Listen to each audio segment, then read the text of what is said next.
তপস্যা মানে হচ্ছে সারাক্ষণ ঈশ্বরেতে মনটা রাখা, আর কোনো কিছু না। রুটি খেয়ে থাকাই মানে তপস্যা, কিংবা একা একা থাকা তপস্যা, খালি পায়ে হাঁটা তপস্যা, এগুলো কেউ কেউ মনে করে বটে, কিন্তু তপস্যা মানেই হচ্ছে ঈশ্বরেতে মনটা রাখা। যেমন যাকে বলে উপবাস, মানে নিকটে। এখন ধরেই নিয়েছি উপবাস মানে ফাস্টিং, সমস্ত জগৎ মুসলিম ওয়ার্ল্ডে এটা বিশাল দিন যে উপবাস ভঙ্গ করছে 1 মাস।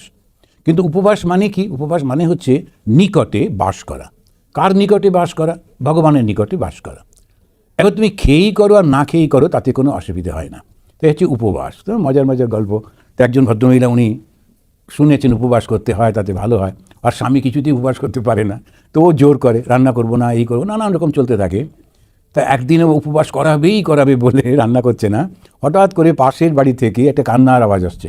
তখন ভদ্রমহিলাকে, কী হলো, ওনার কী হলো? বলছে, বোধহয় উপবাস করছিল, দেখো এখন তুমি যদি কাঁদতে চাও তাহলে আমিও করি। এখন এইরকম করে মজা ওখানে একটা আছে স্বামী স্ত্রীর। এখন এই যে উপবাস মানে কিন্তু ঈশ্বরের সমীপে বাস। কি করে? সারাক্ষণ তার নামটা জপ করা। ভগবান শ্রীরামকৃষ্ণ বলছেন, নাম আর নামই এক। এবারে মজা করেও যদি ভগবানের নাম করি তাতেও কাজ হবে। ভাগবতেও সেটা বলছেন, মজা করেও করলেও হবে। ঘুরছি ফিরছি, ভগবানের নাম নিচ্ছি, চেষ্টা করছি, করতে করতে করতে করতে সারাক্ষণ করতে, অদ্ভুত এই নামটার একটা শক্তি আছে, সেটা ওই মনটা শুদ্ধ করে দেবেই দেবে। তো উপবাস করতে হবে, এই সমস্ত ঠাকুরের কাছে বাস করতে হবে। তো ভগবান শ্রীরামকৃষ্ণদেব ওই রকম একটা অবস্থায় চলে যেতেন, ওটা তার এত স্বাভাবিক হয়ে গেছিল, লোকের মধ্যে বসে থেকে থেকেই চলে যাচ্ছেন এরকম একটা জায়গায় যেখানে তো শরীরের স্পন্দন পর্যন্ত থাকতো না। তারপরে আস্তে আস্তে তার শরীরে আবার নর্মাল হতো। যারা জানতেন তারা অপেক্ষা করত। যে জগতের সত্যটা দেখা যায়, এত কিছু করেছে কিন্তু করার পরেও কিছুতেই তার আনন্দ হচ্ছে না। সে খুব সাকসেসফুল একজন, সে সিনেমা আর্টিস্ট, কিংবা সে পলিটিক্যাল লিডার, কিংবা তা অনেক ব্যবসা করে সব পয়সা হয়েছে, তবু কোথায় যেন তার শান্তিটা হচ্ছে না। শান্তির খোঁজে কোথাও যাচ্ছে, কিন্তু কেন? ওইটি যখন জিজ্ঞাসাটা আসছে তখনই ওই ধর্মটা নেই। সত্যি কথা, যখন আমরা এইরকমভাবে নিজেকে দেখিয়ে বলি আমরা এই শরীরটাকে বলি তো, কিন্তু শরীরটা তো সমানে চেঞ্জ হয়ে যাচ্ছে। যখন আমি ছোট্ট ছিলাম সেই আমি, নাকি যখন বড় হয়েছি এই আমি, কোন আমি? তখন খুব মজার মজার সব গল্প আছে।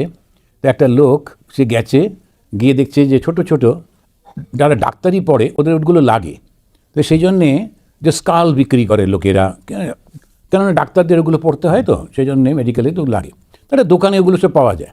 এই লোকটি গেছে, ও কিছুই জানে না, গ্রাম থেকে এসে তার খুব একটু, আরে এরকম সমস্ত এর কার?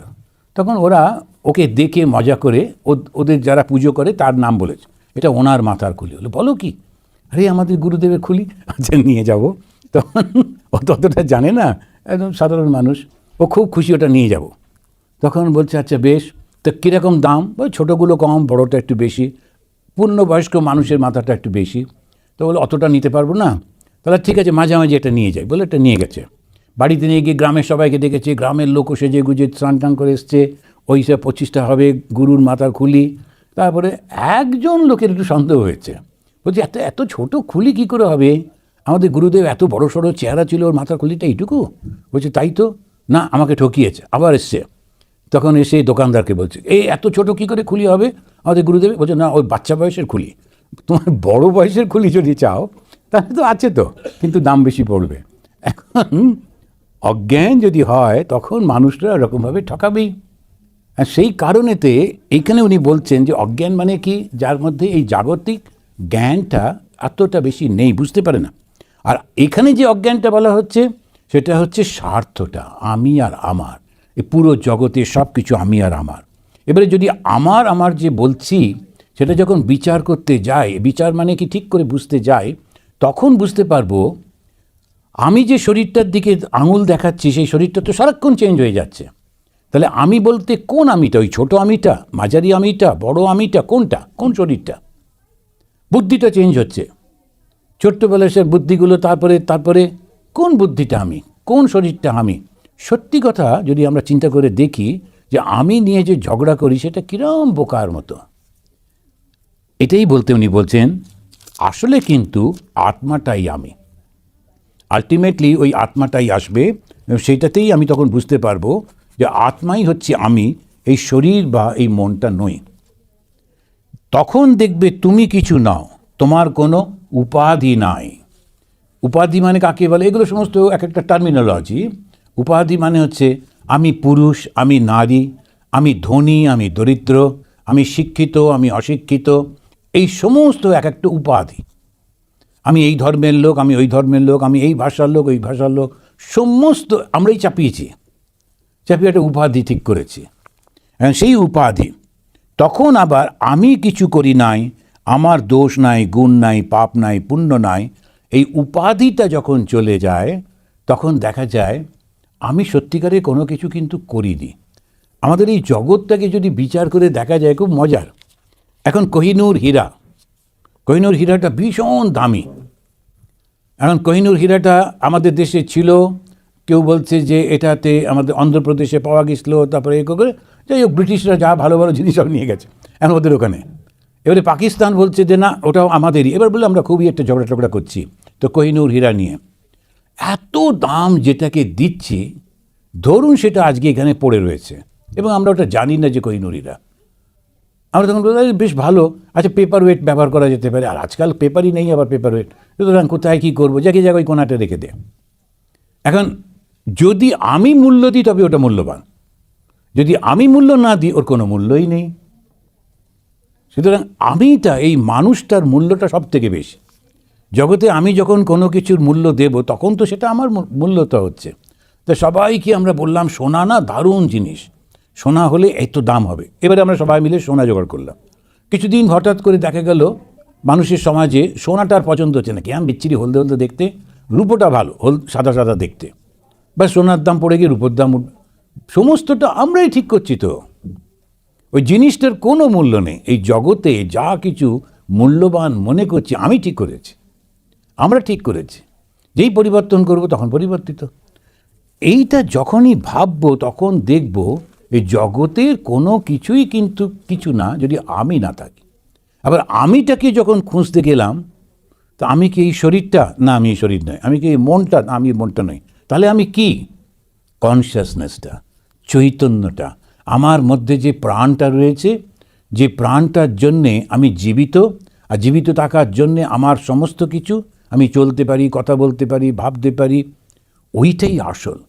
অ্যান্ড ওইটি যেখানে আমি দেব সেইটি আমি পাবো। যদি জগতে দিই জগৎ পাবো, আর যদি আমি ঈশ্বরে দিই ঈশ্বরকে পাবো। অ্যান্ড জগতে দিলে কিছুদিনের সুখ, বেশিরভাগ দুঃখ। ঈশ্বরকে দিলে চিরন্তন সুখ। এটা আমরা অন্ততপক্ষে বুদ্ধিতে বুঝে এইবারে যাত্রাটা শুরু হচ্ছে। কিন্তু যাত্রা শুরু করতে গিয়ে দেখলাম যে ভীষণ কঠিন। কেন? এই মনটা যেটা তৈরি হয়েছে ওটাকে এমনভাবে প্রকৃতি তৈরি করে দিয়েছে যাতে সারাক্ষণ ও নিচের দিকে টানতে থাকে। আর ওই মনটার মধ্যে ভগবানই দিয়েছেন, ওই জ্ঞান দিয়েছেন, বুদ্ধি দিয়ে, এই যে আমরা কথামৃত পাঠ করছি, বিচার দিচ্ছেন, কিন্তু সেটা ঠিক জোর পাচ্ছে না। তার কারণ ওইখানেতে ওই জিনিসটা এত বেশি হইচই। সেজন্য মাঝে মাঝে একটা গল্প এটা বলা হয়, অ্যাডভার্টাইজমেন্টের যুগ তো একটা লোক 50% একেবারে ভালো করেছে আর 50% খারাপ করেছে। এই গল্পগুলো জানা আপনাদের। এবারে স্বর্গে গেছে, অ্যান্ড যমরাজ বলছেন তো মুশকিল হলো, ওকে অন্তত 5 বছর নরকে রাখতে হবে, 5 বছর স্বর্গে। কিন্তু একদম 50-50 তো, কোনটাতে আগে পাঠাবো, নরকে না স্বর্গে? তো সুতরাং জমের অফিস থেকে এসে বলল যে কী করা যায়, আমরা তো বুঝতে পারছি না। বলে ওকে অপশান দাও, যে দেখো 5 বছর স্বর্গে থাকতে হবে, 5 বছর নরকে থাকতে হবে, তুমি কোনটাতে প্রথম থাকবে? ওগুলো না দেখলে আমি কী করে বলি, আমি তো নরক দেখিনি, স্বর্গও দেখিনি। বলে আচ্ছা চলো। তো নিয়ে গিয়ে স্বর্গটা দেখিয়েছে, সুন্দর ঝকঝকে পরিষ্কার জায়গা, সব লোকেরা শান্ত, সবাই সবাইকে সাহায্য করছে, গ্রিট করছে, দূরে দূরে লোকেরা বসে বসে জব করছে, কেউ কীর্তন করছে। দেখে বললো না সবই ঠিক আছে, ঠিক লাইফ নেই এটা জায়গায়। আচ্ছা নরকটা দেখে আসি। নরকে গিয়ে দেখলো লাইফই লাইফ, একদম হই হই করে সেই লাফা নাচছে, গান হচ্ছে, হই চই, ভীষণ খুশি। বলে এটা নরক? বলে আগে। তাহলে আমি তাহলে ওই স্বর্গের 5 বছরটা আমি এখানেইটাই ট্রান্সফার করছি, যদি অপশান দেয়। আমার স্বর্গে কোনো, এখানে তো খুব সুন্দর 10 বছর কেটে যাবে। বলে ভেবে দেখুন। কিন্তু হ্যাঁ আমি একদম, তো কন্ট্রাক্ট সই হলো। পরের দিন এসে যখন ঢুকছে তখন দেখছে যে ওটার মধ্যে দিয়ে গিয়ে বিরাট একটা কালো মানে লোহার দরজা ক্যাঁচ ক্যাঁচ করে খুললো। আর যেই ঢুকেছে ভয়ঙ্কর গন্ধ, কিসের গন্ধ, তখন দেখছি একটা লোককে পায়ে দড়ি দিয়ে উপরে ঝুলিয়ে রেখেছে, মাঝে মাঝে তেলের মধ্যে ডোবাচ্চা তুলছে, সেটা ভয়ঙ্কর চিৎকার করছে, হই ওই চতুর্দিকে নানান রকমের একেবারে। তো বলছে এটা কি, এটা তো নরক। বলে আর কালকে যেটা দেখলাম ওটা অ্যাডভার্টাইজমেন্ট ডিপার্টমেন্ট, ওটা তো এখন অ্যাডভার্টাইজমেন্টটা ঠিক মতো না করলে নরকে লোকে আসবে কেন, ওই জন্য আমরা করি। তো এখন অ্যাডভার্টাইজমেন্ট দেখে যদি কেউ অ্যাপ্লাই করে তখন এই সমস্যাগুলো হয়ে যায়। জগৎটা হচ্ছে রূপ, রস, শব্দ, স্পর্শ, গন্ধ এত সুন্দর, তোর মনে হয় মাথা খারাপ হয়ে যাবে, ওখানে যাবই যাব। এখন যে দেখি আর বেশ মজা লাগে, ছুটি পড়ছে, আপনি এখানে আসুন, কি না একটা সবুজ জলের মধ্যে দিয়ে চলে যাচ্ছেন, পাশ দিয়ে মাছগুলো ভাসছে, তারপরে উঠে এসে একটা ওই ইয়ের উপরে শুয়ে পড়লেন, পাশে একটা ছোট্ট ড্রিঙ্কস রয়েছে, হ্যাঁ, আর রোদ্দুরের মধ্যে শুয়ে শুয়ে, আচ্ছা ওই বালির মধ্যে শুয়ে শুয়ে কোনো আনন্দ আছে? আর শুধু মধু কেন ওই রোদ্দুরে শুতে যাব? শুধু শুতেই হয়, ঘরে শুলাম ভালো করে, কী আশ্চর্য। আর ওই জলেতে ডুব দিতে যাবোই বা কেন মাছের মধ্যে? কথা নেই, বার্তা নেই, ভালো করে। এখন একটু ভেবেচিন্তে দেখলে প্রচুর হাজার হাজার ডলার খরচা করি অ্যাডভার্টাইজমেন্টে। তারপরে যাবার সময় প্লেন ক্যান্সেল হলো, তারপর করে আর ফেরার সময় প্লেনটা আমার ব্যাগ আনলো না, সে উৎপাতের চূড়ান্ত। তার পরের বছর না, আর কোথাও যাব না, এক বছর ড্রপ দিয়ে আবার ওইগুলো চলে আবার যাওয়া। তো কেন? ওই কিছুতেই ওই রূপ, রস, শব্দ, স্পর্শ, গন্ধ থেকে বেরোতে পারি না। তো ঠাকুর সমস্ত দেখিয়ে দেখিয়ে দেন। তো আফ্রিকায় গেছিলাম, তখন হচ্ছে বেস্ট ওদের জায়গা, যেখানেতে ট্রাইবালরা এসে নাচবে আপনার সামনে, আর শুধু শুধু কতগুলো লোক তারা খালি গায়ে এসে নাচছে, এর থেকে মহাবিরক্ত। কিন্তু আচ্ছা কেনই বা ওরা নাচছে? আর ওরাও নেচে খুশি হচ্ছে না, না কেননা ওটা কাদের জন্য? এবারে ট্যুরিস্টরা আসছে, কখনো বসছে আর ওই ড্রিঙ্কস করছে, বেশ কিছু সাহেব মেম তারা বসে আছে, তারা ওই ছবি তুলছে, আর এই লোকগুলো কষ্ট করে নেচেই যাচ্ছে খালি পায়ে খালি গায়ে, হ্যাঁ, পোশাক ওদের পোশাক পরে। আমি বলি এই দেখার জন্যে, কিন্তু এমন অ্যাডভার্টাইজমেন্ট করবে মনে হবে যে দুর্দান্ত একটা ব্যাকগ্রাউন্ড ইত্যাদি, কিন্তু মোটেই আনন্দের নয়। তো যাই হোক, যার ভালো লাগে তার ভালো লাগে, সে আনন্দ করুক। কিন্তু আমাদের হচ্ছে কি, আমি সেই সুখটাতে যেতে চাই যে সুখের মধ্যে আমি নিজের মতো আনন্দে থাকতে পারবো, কাউকে কোনো দুঃখ না দিয়ে, কষ্ট না দিয়ে। সেটা কি? আপনাতে মন আপনি থেকো, যেও নাকো কারো ঘর। কারো কাছে যেতে নেই, নিজের যে ভাবটা আছে ওই ভাবটা নিয়ে ওর ভেতরে চলে যেতে হয়, গিয়ে চুপ করে ওই আনন্দের মধ্যে ডুবে থাকতে হয়। আর স্বামীজি বলছেন যারা কল্পনা করতে পারে তাদের খুব সুবিধে এটাতে। কারণ এটা বসে বসে কল্পনা করছে যে আমি গেলাম বেলুড় মঠে, এবারে এইখানে ঠাকুর রয়েছেন, এখানে পুজো হচ্ছে, তারপরে ওখান থেকে নেমে এসে গঙ্গার পাড় দিয়ে যাচ্ছি মায়ের মন্দিরে, একা একাই ঘুরছি, আর কি সুন্দর লাগছে, গঙ্গাটা একদম ভর্তি। তারপর নৌকো যাচ্ছে, তা আমি মায়ের মন্দিরে গিয়ে প্রণাম করলাম, মনে হলো মা আমাকে দেখে খুব খুশি, কেউ সামনে নেই, আমি ওখানে বসে মাকে সব গল্প টল্প করছি, নিজে মনে মনে কল্পনা করছি। কিন্তু এত আনন্দ হবে ওটার পরে, এটাকে ওই কল্পনার মধ্যে দিয়ে আমি কিন্তু ধ্যান করে চলেছি। এখন ঘন্টার পর ঘন্টা আমি ওই ধ্যানের মধ্যে, কোনো ডিস্টারবেন্স নেই, কোনো কিছু নেই। ওই ধ্যানটার পর যে আনন্দটা হবে সেটা সমস্ত জায়গায় ঘুরে টুরে এলেও ওই আনন্দ হবে না। সেজন্য ঠাকুর বারবার বলছেন, এটা সোনা, এটা পেতল, এইসব হচ্ছে অজ্ঞান, সব সোনা এর নাম জ্ঞান। এটা সব সোনা বলতে আসলে হচ্ছে সব কিছু সে আত্মান। কখনো কখনো আমরা ভুল করে ফেলি, লিটারেলি নিয়ে নিই, কারণ তা তো বটেই, পেতলের থেকে সোনাটা তো দামি হবেই, ঠাকুর ঠিকই বলেছেন। আর সেই জন্যে সোনায় জমাও। আর তারপরে একটা নতুন একটা মুভমেন্ট হয়েছে ধনতেরাস, কোত্থেকে এসছে কি জানি। এখন আমাদের ছোটবেলায় এরকম তরাস কিছু ছিল না, তারপরে এখন দেখছি সবাই একদম ছোটাছুটি করছে, বাঙালিরাও অনেকটা হিন্দি শিখেছে, শিখে এখন ধনতেরাসে ছুটছে। এখন ধনতেরাসে কি না, ধনটা কিনতেই হবে। কখনো সেই দিনে বাড়ি থেকে সোনা বাইরে যাবে না, বাইরে থেকে সোনা আনতে হয়। আচ্ছা, যে লোকটা বিক্রি করছে ওর কি হচ্ছে, ও সবার কল্যাণের জন্য নিজের দোকানটা খালি করে দিচ্ছে, খুব খুশি, না না নিয়ে যান, আমার যা হবে হবে আপনারা।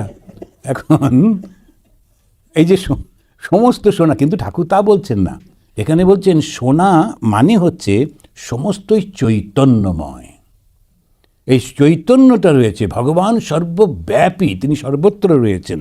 এটা সোনা, এটা পেতল, এর নাম হচ্ছে অজ্ঞান। মানে এই যে হচ্ছে জগৎ আর ওইটা হচ্ছে স্বর্গ, তা নয়। স্বর্গ মর্ত বলে কোনো কিছু নেই, সর্বত্র সেই চৈতন্যই রয়েছেন, সমস্ত কিছুর মধ্যে সেই চৈতন্য। আজকে আমরা সকালে বৃহদারণ্যক উপনিষদ পড়ছিলাম, তখন ওই কথাগুলোই বারবার বলছেন। আমাদের ভেতরে যে জীবাত্মা রয়েছে, সেই জীবাত্মাটা দুটো জায়গায় মাত্র যায়, একটা এইখানে আর একটা পরলোকে।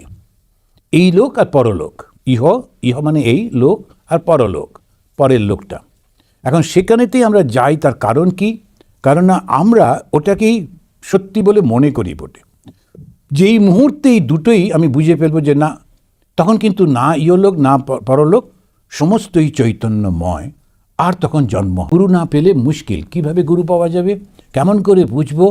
ভাগবতে আবার এটা জিজ্ঞেস করছেন যখন ভগবান কৃষ্ণ বলছেন, যার মধ্যে কোনো বাসনা নেই, শুধু ভালোবাসা আছে, ওই হচ্ছে ঠিক মানুষ, গুরু হবার উপযুক্ত। তা গুরুকে, যার হৃদয়টা ভালোবাসায় ভরা আর নিঃস্বার্থপর, কোনো স্বার্থপরতা নেই। সেজন্য ভগবান শ্রীরামকৃষ্ণদেব মাঝে মাঝে বলছেন, আমাকে এখানে কোনো অ্যাডভার্টাইজমেন্ট হয় না, কারণ বেশিরভাগ লোকই তারা সমস্ত অ্যাডভার্টাইজমেন্ট করে টরে। দেখবেন অনেকে বলবে 12 বছর হিমালয়ে ছিলাম। তো কী হলো, 12 বছর হিমালয় ছিল? তো আমাদের আন্দামানে ছিলাম, তখন ওখানে একজন খ্রিস্টান ফাদার, বিরাট করে একটা উৎসব হচ্ছে, প্রসেশন হচ্ছে, কী হলো তোমার এত বড় ফাংশানে সেজে গুজে? তা আমার অলমোস্ট সেম এজ, বন্ধুর মতো ছিলাম। তখন ও বলছে, কী হলো বলো তো, এত বিরাট কী করছো তোমরা? তো বললো, না আমি আসলে জগতের জন্য জীবনটা দিয়েছি, তো সেটা 22 বছর হলো নাকি 20 বছর হলো। আরে জগতে দিয়েছো, তাতে কী হলো? তাতে আনন্দ করা কী হলো? কী দিয়েছো তো তুমি? সব ভুলভাল শিক্ষা দিয়েছো। তা দিয়ে এখন আবার উৎসব করছো। তো করে ওর সঙ্গে একটু মজা করছিলাম। কী হলো, কী এমন তুমি করেছো জগতের জন্যে? খুব ছোটো ছোটো বাচ্চাগুলো খুব স্টাইল করে বলে যে happy birthday, not only birthday বললে হবে না, আবার হ্যাপি বলতে হবে। ওটা যে জন্মেছে তার সঙ্গে হ্যাপি বার্থডে। কিন্তু জন্মালাম তো বটে, তারপরে কি? মনুষ্য জন্মটা অত্যন্ত খুব বলতে হবে যে অনেক অনেক পুণ্যের ফলে পাওয়া যায়। তারপরে এই ধরুন আমরা কয়েকজন কিছুই না, তবু কত দূর দূর থেকে গাড়ি চালিয়ে এসে বসে একটু ঠাকুরের কথা শুনবো, সবাই পড়েছেন, সবাই জেনেছেন, তবু আসেন, শোনেন। কেন না? ভালোবাসা আছে। আর যেই মুহূর্তে এইটা বুঝবেন যে আপনার টান আসছে, জানবেন সত্যগুণ জেগে উঠেছে। এটাও কিন্তু ভাগবতে এই ভগবান কৃষ্ণ বলছেন যে যখন ওকে জিজ্ঞেস করছেন উদ্ধব যে কি করে বুঝবো আমার মধ্যে সত্যগুণ এসছে, কৃষ্ণ বলছেন, উদ্ধব তোমার মধ্যে সত্যগুণ জাগরণ করো, সত্যগুণকে বাড়াও। তখন বলে কী করে বুঝবো যে বেড়েছে? যখন তোমার ভগবানের কথা শুনতে খুব ইচ্ছা করবে, তখন জানবে সত্যগুণ খুব বেড়েছে, আমার কথা শুনতে ইচ্ছা করবে, ভগবানের কথা। তো এই যে আমাদের ভক্তদের দেখি প্রচণ্ড বরফ পড়ছে, হচ্ছে, আমি বললাম আজকে বোধহয় কেউ আসবে না, জাগিয়ে যাক নিশ্চিন্ত না। ঠিক 2টো গাড়ি এসে হাজির, এবং গুটগুট করে 2জন এসে ওরা বসলেন, অত বরফের মধ্যে এসে বসছেন, ভালো লাগছে বলে। তো আর ওই যে ভালো লাগা মানে কিন্তু সত্যগুণ।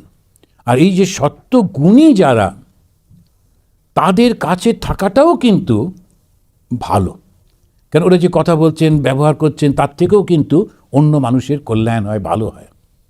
তো এগুলো আমরা বুঝতে পারি না, কেন একটু সাটল থাকে। তো কিন্তু যে মানুষগুলো ভগবানকে ডাকে, খুবই ভালো, নিরহংকারী, তো তাদের কাছে থাকাটাও তাদের।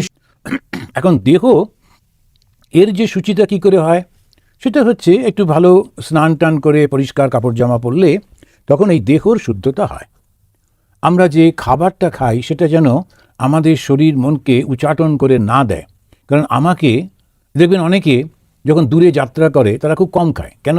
যাতে অসুবিধে না হয়, রাস্তাঘাটে যাব সেই জন্যে একটু খুব কম করে খায়, বা এইটা খায় না সেইটা খায় না, এরকম। কিন্তু এটা দেহের শুদ্ধতা হলো, কিন্তু মনের শুদ্ধতা আমরা ভুল করে ফেলি ওই খাবারের সঙ্গে জড়িয়ে। না, ওই খাবারটার সঙ্গে মনের কোনো সম্পর্ক নেই, খুবই সামান্য সম্পর্ক। খুব ভালো একটু টেস্টি খাবার খেলাম, ভালো লাগলো, আর তেতো খাবার ভালো লাগছে না, ওইটুকু। কিন্তু মনের শুদ্ধতা যেটা, সেটা হচ্ছে সৎ কথন, সৎ বাক্য শ্রবণ, এই রকম। ওই জন্যই মন্ত্র দীক্ষাটা নিতে হয়। মন্ত্র দীক্ষা নিলে, মন্ত্র দীক্ষা বারবার মন্ত্রটা জপ করতে করতে মনটা শুদ্ধ হতে থাকে। তো মনের শুদ্ধতা নির্ভর করে আমি পৃথিবীর অন্যান্য সমস্ত জাগতিক বিষয় থেকে যখন আমি মনটাকে দূরে রাখতে পারি। একটা এই যে নানান রকমের কথাগুলো হচ্ছে, আজকাল তো কত সুবিধা হয়েছে, ভালো ভালো সমস্ত সুন্দর সুন্দর কথা যিনিই বলছেন, ঠাকুরের কথাই তো বলছেন, ভগবানের কথাই তো বলছেন, তো সেটা শুনতে শুনতে কাজ করছি। অনেক সময় ওয়াকিং করে, অনেক সময় বাইরে করে, জগিংয়ে যায়, তখন শুনতে শুনতে যায়। ও কিন্তু আর অন্যদিকে দেখছেন ওই কথাগুলো সুন্দর লাগছে, ভাল লাগছে, ওই মনের শুদ্ধতা হচ্ছে, তো দেহ মনের শুদ্ধতা, পবিত্রতা হচ্ছে। দয়া, দয়া মানে অপরের দুঃখ সহ্য করতে না পারা, এটা হচ্ছে দয়া। আমি একটু এগুলো বলছি কেন না, আমাদের ধর্মজীবনে এইটাই তো আসল, এটাই ওপরই তো সব কিছু। তো দয়া মানে অন্যের দুঃখে দুঃখিত হওয়া। এই অন্য মানে নিজের লোক না, যে কোনো লোক, যে কোনো লোকের দুঃখে যে দুঃখিত হচ্ছে। আর শান্তি, শান্তি, ক্রোধ এসেছে, রাগ এসেছে, কিন্তু বাইরে সেটি প্রকাশ করলো না, এটা হচ্ছে শান্তি। তো এই শান্তিটা খুবই, যখন আমাদের একজন সাধু বলতেন, first be a gentleman then be a সাধু। কেন না, ভদ্রলোকেদের একটা গুণ কি, সে নিজেকে কখনো ওই ওরকমভাবে কোনো হঠাৎ করে একটি ঘটনা হলো সঙ্গে সঙ্গে রিয়্যাক্ট করে না। কেউ একজন কিছু বলল, তার বিরক্তি লাগছে, কিন্তু সে ঝগড়া শুরু করে দেয় না। করতে পারে, ও কর্কশ কথা বলতেই পারে, কিন্তু বলে না। হয়তো মুখটা লাল হয়ে গেছে, চুপ করে বসে আছে, কিন্তু বলবে না। আর সংযম করবার ক্ষমতা, সেই জন্যই বলে ভদ্রলোকের। দ্য কালচার্ড পিপল আর আনকালচার্ডের ডিফারেন্সটা কোথায়? একজন সব জেনেও নিজেকে সংযত করতে পারে পরিস্থিতি দেখে, পরিস্থিতি বুঝে। আর একজন ওই পরিস্থিতিকে নিজেকে সংযত করতে পারে না, সবার সামনেই চিৎকার করছে, ওই করছে, তখন বোঝা যায় যেগুলো হচ্ছে আনকালচার্ড পিপল। কিছু লোক যে দেখা যায় তারা এমন চিৎকার করে কথা বলছে, এ করছে, অন্য লোকে যে ডিস্টার্ব হচ্ছে বুঝতেও পারে না। তা এইগুলো হচ্ছে কালচার আনকালচারের মধ্যে পার্থক্য। তা সেইটা তখন উনি বলছেন, শান্তি, শান্তি ক্রোধের উদ্যোগ হচ্ছে, রাগ হচ্ছে, কিন্তু তবু সে নিজেকে সংযত করে রেখেছে, প্রকাশ করছে না। ত্যাগের অর্থ হচ্ছে বদান্যতা প্রকাশ করা। যখন আমি ত্যাগ করছি, তার মানে যখন কোনো কিছু ছেড়ে দিচ্ছি, দিয়ে দিচ্ছি, তখন সেইটি নিয়ে আর কোনো চিন্তা ভাবনা করব না, এটা হচ্ছে বদান্যতা। তা আমি যখন দিয়ে দিলাম, দিয়েই দিলাম, আর কখনো আচ্ছা ওই যে ঘড়িটা তোমায় দিয়েছিলাম সেটা তোমার আছে, পড়ছো তো, আচ্ছা হ্যাঁ ভালো করে ঘড়িটা পড়ো। তারপরে যেখানে সেখানে দেখা হলো ওই যে ঘড়িটা পড়েছে ওটা না আমি দিছিলাম, আচ্ছা দেখো দেখি, ওরকমভাবে বললে তার কী করে। সেরকমভাবে একটা সে নাসিরুদ্দিন, সে কাকে একটা কোট দিয়েছিল, সে লোকটার কোট ছিল না, কোটটা দিয়েছে, দিয়ে নাসিরুদ্দিন ও যেখানেই যাচ্ছে পেছন পেছন যাচ্ছে, গিয়ে বলছে যে এই যে ও কোটটা পড়েছে ওটা না আমি দিছিলাম, ওর তো কোট নেই ওই জন্য দিয়েছি। তো লোকটা বেরিয়ে এসে বলছে, এ কি আপনি সবার সামনে অপমান করছেন কেন আমাকে, তখন বলবেন না যে আমি দিয়েছি। তখন আবার পরবর্তী আর একটা বাড়িতে গেছে, নাসিরুদ্দিনে গিয়ে হাজির হয়েছে, গিয়ে বলছে না আমি বলবো না বটে, তবে যে কোটটা পড়ছে ওটা কিন্তু ওর না, কেউ একজন দিয়েছে। আচ্ছা এরকম করে করে তো মোল্লা নাসিরুদ্দিনের যে মজার গল্পগুলো, তা যখন কাউকে কিছু দিয়ে দিলাম তো দিয়েই দিলাম। সেই জন্যেই যীশুখ্রিস্ট খুব সুন্দর করে বললেন, বাইবেলে যেটা বলে, একটা ডান হাত যেটা দিচ্ছে বাঁ হাত সেটা জানবে না। তো ওই রকমভাবে যখন দিলাম তো ভুলেই গেলাম যে আমি ওটা দিয়েছিলাম বলে। এটাই হচ্ছে আমাদের বদান্যতা প্রকাশ করা, একটা ত্যাগের লক্ষণ। দিয়ে দিয়েছি তো দিয়ে দিয়েছি। অনেক সময় ওই সাধুরা তার নিজেদের বাবা মা আত্মীয় স্বজন, নিজেদের বিদ্যা বুদ্ধি এই সমস্ত যে বলেন, ওটা একেবারে প্রকাশ করা সাধুত্বের লক্ষণ নয়। তার কারণ ত্যাগ করেছি কি না। হ্যাঁ, আমি বিদেশে চাকরি করতে যখন এসেছি তখন তো আমি বলতেই পারি যে আমার বাবা মা এখানে রয়েছেন, আমার এই হয়েছে, সব ঠিকই আছে, আমাদেরও বাবা মা আছে, আমাদেরও তো আত্মীয় স্বজন আছে, আমাদেরও তো কোনো একটা জায়গা থেকে এসেছি, একটা পরিবার থেকে। কিন্তু ওইটা যদি বলে বেড়ায় তখন সন্ন্যাসীর ধর্মটা লঙ্ঘিত হচ্ছে। কেন ত্যাগ করেছো তুমি? আমরা যখন সন্ন্যাস নিই তখন আগুনটা জ্বালিয়ে আমার যা কিছু নিজের সব যে ত্যাগ করছি, গুরু বলছেন আর আমি একটা করে বেলপাতা দিই। এখন যদি ওটাকে শুধু বেলপাতা মনে করি, তারপরে যেমন ছিলাম তেমন থাকি, তাহলে শুধু পোশাকটাই বদলালো, কিন্তু সন্ন্যাসটা হলো না। সন্ন্যাস মানে হচ্ছে ত্যাগ, আর ত্যাগ মানে হচ্ছে সব কিছু ভুলে যাওয়া। আমার পেছনে কি ছিল পুরোটাই ভুলে যাচ্ছি। তো ওই রকমভাবে যদি বুঝতে পারা যায়, তো এটা হচ্ছে কি সুন্দর করে উনি বলছেন, ত্যাগ মানে বদান্যতা প্রকাশ, সেটা আর কখনো সে মনে করবে না। সন্তোষ মানে যেটা পেয়েছে তাতেই খুব সুখে থাকে, ওইটা হচ্ছে সন্তোষ। তো এরকম বলা হয় যে সব থেকে বড় ধন কোনটা, সব থেকে বড় ঐশ্বর্য কোনটা মানুষের, যে অনেক টাকা পয়সা আছে, অনেক ধন দৌলত আছে, সেইটা কি? বলছে না, সন্তোষ হচ্ছে সবথেকে বড় ধন।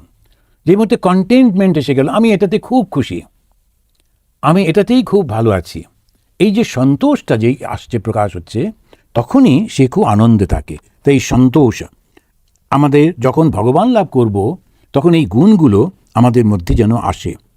আর্যবম, আর্যবম মানে সরলভাবে পরিষ্কার করে কথাগুলো বলা, ঘুরিয়ে ঘুরিয়ে বলা নয়। যখন আমরা কোনো কথা বলি, বিশেষ করে যারা রাজনীতির লোক, তাদের ওইটা আবার একটা ট্রেনিং। সে যেটা বলল সেটা 3-4টে অর্থ হতে পারে। যদি ধরা পড়ে গেল, পেপার টেপার হইচই লাগালো, তখন বললো আমি তো আসলে এইভাবে মিনিং করেছিলাম, বলে আবার একটা চেঞ্জ করলো। তো সেই জন্যে আর্যবম হচ্ছে খুব সোজাসুজিভাবে পরিষ্কার করে বলা, এবং সেখানে কাউকে দুঃখ দিচ্ছি তা না, সরলভাবে পরিষ্কার করে শব্দ ব্যবহার করা। সম মানে মনের চঞ্চলতা দমন করা, সম। আর দম মানে ইন্দ্রিয়ের সংযম করা। সম আর দম, ইন্দ্রিয় কোনটা? চক্ষু, কর্ণ, নাসিকা, জিহ্বা, ত্বক। এখন চক্ষু, কর্ণ, নাসিকা, জিহ্বা, ত্বক, এই যে 5টা ইন্দ্রিয় আছে, এটাকে আমি সংযত করছি, এটা হচ্ছে দম। আর সম যেই হলো, তখন ওটার মধ্যে তখন চলে গেল মনটা, সে মনটা আমি শান্ত করে রাখছি। তো সম আর দম। তো এরপরে সমদমের পরেই বলছেন তপ। তপ মানে নিজের কর্তব্যটা সুন্দর করে করা। নিজের কেন বলা হচ্ছে? প্রত্যেকটা আশ্রমে এক একটা ধর্ম আছে, কর্তব্য আছে। শ্রী শ্রী মা, তার 6 বছর বয়সে বিয়ে হয়ে গেল বটে, কিন্তু 18 বছর বয়সে তার স্বামীর কাছে যাবার কথা। অপেক্ষা করছেন চুপ করে, লোকেরা নানা রকম বলে টলে, উনি আস্তে আস্তে শিখছেন, দেখছেন, বড় হচ্ছেন। কিন্তু যতদিন ওই 6 থেকে 18, তিনি সমানে বাবা আর মাকে সাহায্য করছেন। এখন ওরা তো একটু গরিব মানুষ ছিলেন, গরিব ব্রাহ্মণ, পৈতে তৈরি করে পৈতে বিক্রি করতেন, একটু এক্সট্রা পয়সা আসতো। আর ওই পৈতেটা ওনার মা খুব ভালো বানাতে পারতেন বলে, মা যাতে পৈতেটা তৈরি করতে পারেন, উনি অন্য ছোট ছোট ভাই বোনগুলোকে সামলাতেন। নিজেও তো ছোট, তার মধ্যেই ওই ভাই বোনদের নিয়ে যে স্নান করানো, তাদেরকে নিয়ে এসে খাওয়ানো, তাদেরকে কাপড় জামা পরানো, এই সমস্ত যা যা দিদি হিসেবে সব করতেন। তারপরে আবার মাঝে মাঝে রান্নাটাও করে দিতেন, যদি মায়ের একটু সুবিধা হয়। মা মাঠে যেতেন, যখন ওই তুলোটা আমাদের দেশে অনেকে জানে, এক ধরনের গাছ থাকে, গাছেতে ফলটা হয়, ওই ফলটা যখন ফেটে যায়, তখন ওই তুলোগুলো উড়ে উড়ে সব পড়তে থাকে। তখন অনেক পাঁজা পাঁজা তুলো বিভিন্ন জায়গায় ছড়িয়ে পড়ে, ওই উঠিয়ে নিয়ে আসা। এখন ভেবে দেখুন, ওই সমস্ত করে করে করে ওর মা আনতেন এনে। ওদের বাড়িতে গরু ছিল, গরুকে ঘাস খাওয়াতে হবে। শ্রী মা তখন ওই গিয়ে যেখানেতে ঘাসগুলো, ওখানে একটু জল জমে থাকতো, স্বাভাবিকভাবেই ঘাসে ওই জলের মধ্যেই হয়, সে তার মধ্যে নেমে ঘাস কেটে তিনি নিয়ে আসতেন। এই সমস্ত করতেন কেন না? কন্যার কর্তব্য করছেন, বাবা মাকে সাহায্য করছেন।